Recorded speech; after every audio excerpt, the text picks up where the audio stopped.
It's A super action oriented, I mean ഒരു suspense thriller, ഒരു investigative പടം എന്ന് പറഞ്ഞു കഴിഞ്ഞാൽ അതിനകത്ത് ഓരോരോ മൂമെൻറ്റും ട്വിസ്റ്റുകൾ കാണുന്ന സമയത്ത് യെസ് ഇങ്ങനെയും ഇൻവെസ്റ്റിഗേഷൻ കഥ ചെയ്യാം എന്നുള്ളത് നമുക്ക് മനസ്സിലാവും. And ടോമിനോ good fantastic performance as an action oriented film. ആ ഫ്ലൈറ്റിൻ്റെയും കാർ ചേസും എല്ലാം കണ്ടു കഴിഞ്ഞാൽ പിന്നെ ആ പടം ഇങ്ങനെ പോകുന്ന സ്മൂത്തായിട്ടുള്ള ഒരു ഗ്രാജുവൽ ഗ്രാഫാണ്. അത് പോയി ലാസ്റ്റ് എത്തുമ്പോഴത്തേക്കും yes it a good film, ഒരു നല്ലൊരു പടം കണ്ട വീട്ടിൽ ഫീൽ. നല്ലൊരു മൂവിയാണ്. ന്യൂ ഇയറിന് കാണാൻ പറ്റിയ, ഫാമിലി ആയിട്ട് വന്ന് കാണാൻ പറ്റിയ എല്ലാ ഫീച്ചേഴ്സും ഉണ്ട്.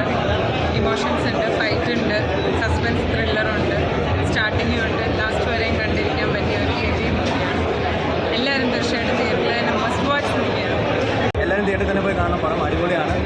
നല്ല സസ്പെൻസ് പാക്ക് ത്രില്ലറാണ്. നിങ്ങൾ തിയേറ്ററിൽ തന്നെ പോയി കാണാൻ ആ ഒരു എക്സ്പീരിയൻസ് വേറെ കിട്ടില്ല.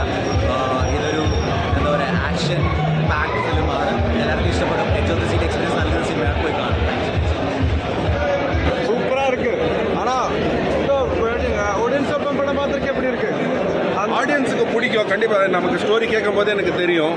So the whole point is டொவி ஒரு நல்ல நடிகர், சூப்பரான நடிகர். இப்போ நீங்கள் ஏஆர்எம், இப்போ ஐடென்டிட்டி, அவரோட லெவல் உங்களுக்கு தெரியும். அவருக்காக ஒரு ஆப்போசிட்டாக நான் வந்திருக்கேன். So it's I think Akhil Paul and Anas have done a very good story. நான் நினச்ச மாதிரி, நான் கேட்ட மாதிரி ஸ்டோரி அவர் காட்டிருக்காங்க.